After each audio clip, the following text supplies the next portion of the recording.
then we move on to letters, because, before we move on, before we teach letters also to children, when children come to us, a lot of them might not know letters, but they know how to speak, they know how to listen, they also know a few things which are there in their surroundings, right? So we begin with picture reading, and then we can go on to letters also.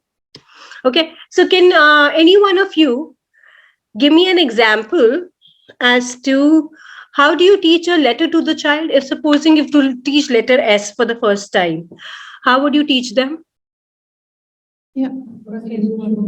Miss Angelita, can you show us? Or Miss Charlene? For KG1, we teach the sound only. The sound. Yeah, okay, only the sound, yes. Then were pictures that begins with the letter sounds. So we show them pictures that begin with the letter sounds. So like sun, song, sunflower, so star. Okay. So you basically tell them the sound and you tell them the vocabulary words that begin with that sound. Yeah. So let's see if we can make it a little more interesting. Do you people have your okay, let me show it to you from the book, because Niharika has somehow got disconnected. You have the English book with you, right? Yes. KG1. So if supposing do you have the English book in front of you? You're taking out, supposing letter A first. Can be any letter, okay? Can you see the picture or you cannot see the picture? Yeah. Yes. Yes. Okay. So what do you see in the picture?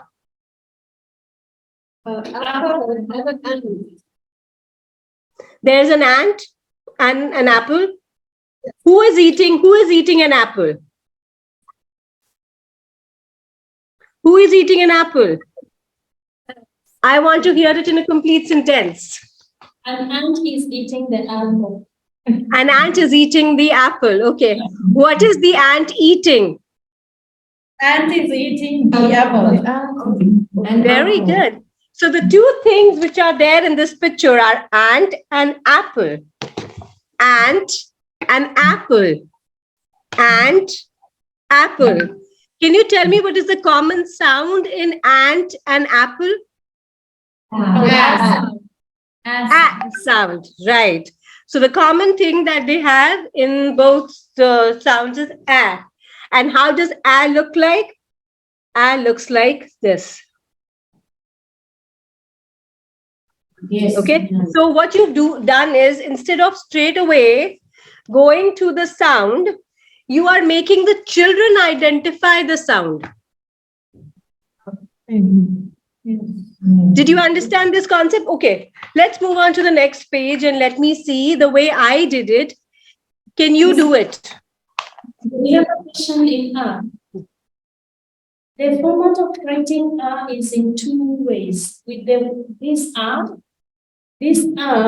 and when you are writing the different A. Where? This is the correct A, but the content you are writing with a different A. Like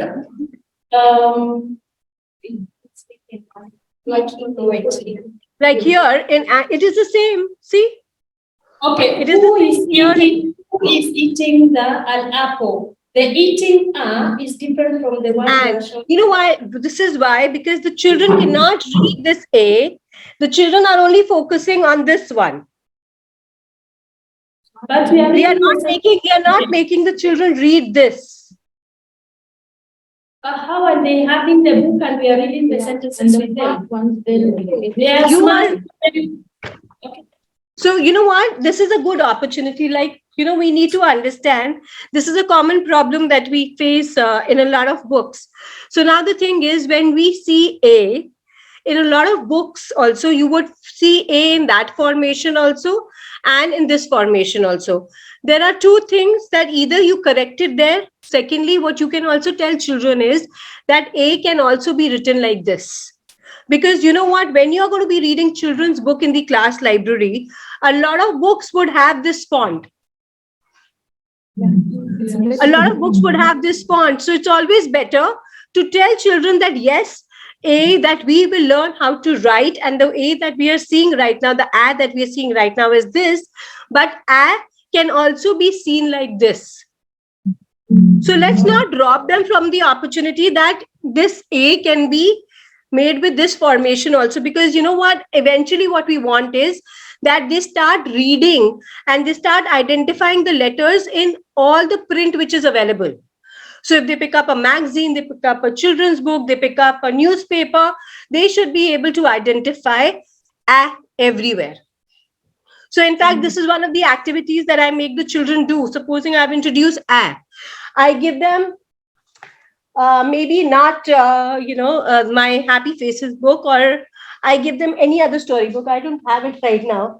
I have some other book right now, which is kept on my table. So I give them this book, for example. Okay. And I tell children that, can you tell me where all A is coming? A is here also and A is here also. But here also, do you see it is in a different font? Yes. Yeah, I agree.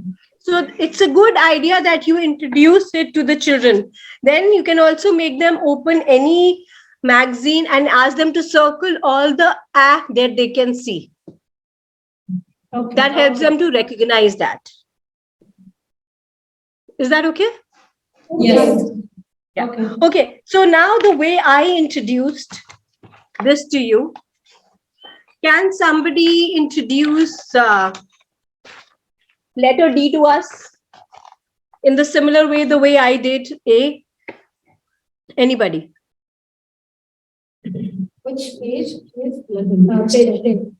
Page 1. You also have it? Do you have it in a soft copy? Yeah. So, Okay. So I can also show it to you here if you want. Okay. So who's going to introduce D?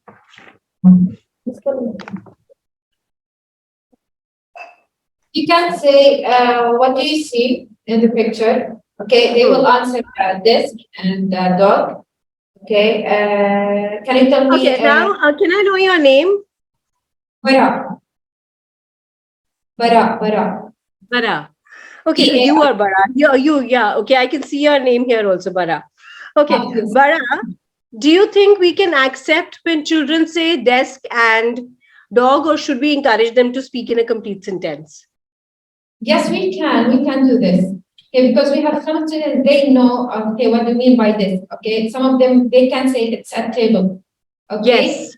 Correct. We can correct them. Okay. We can say it's wrong. Okay. Yes, it's a table, but we have another name for this one. Very good. Something starts with the sound or D if they took it before.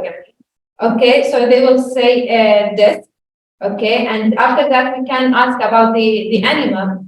Okay, they know they know that it's a dog. Okay. Some of the students, they don't know, still new, okay, they don't know the name of the animals, okay, so we can start asking about the name of each subject. We can see it in this picture. After this, we can compare, we can take two words, okay, like desk and dog, okay, we can repeat the word until they recognize which letter or which sound. Starting sound.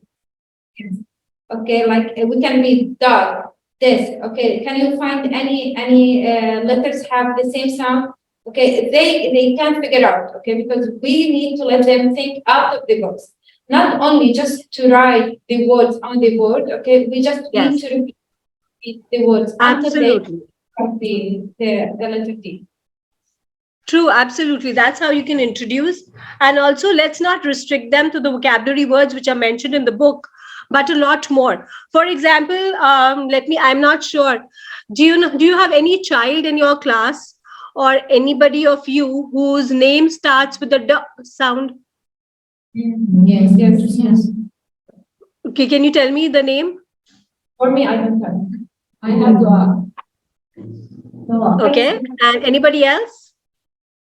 We have. Okay, anybody in your family, in your relative whose name starts with the D sound? From us? Yeah, anybody in your family? Family, no. No? Okay. Do you know of any dog whose name starts with the sound? No. Doggy. No? Dog. Okay. Do you know of any other animal that starts with the sound? Donkey, dog. Very good. Donkey, duck. Any water animal that starts with the sound? Again? Sorry? Any water animal? Dolphin. Dolphin. Dolphin, right. So do you see you can let the children think like that also by giving them clues? Yeah. Okay. Is there any car that begins with the sound? Name of the car?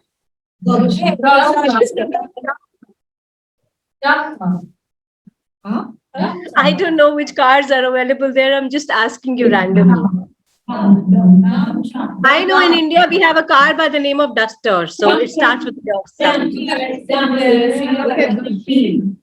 Yeah. So do you see that how you can enhance the vocabulary and the thinking skills and connect it, integrate it with so many things? Yes. So that's what you can do.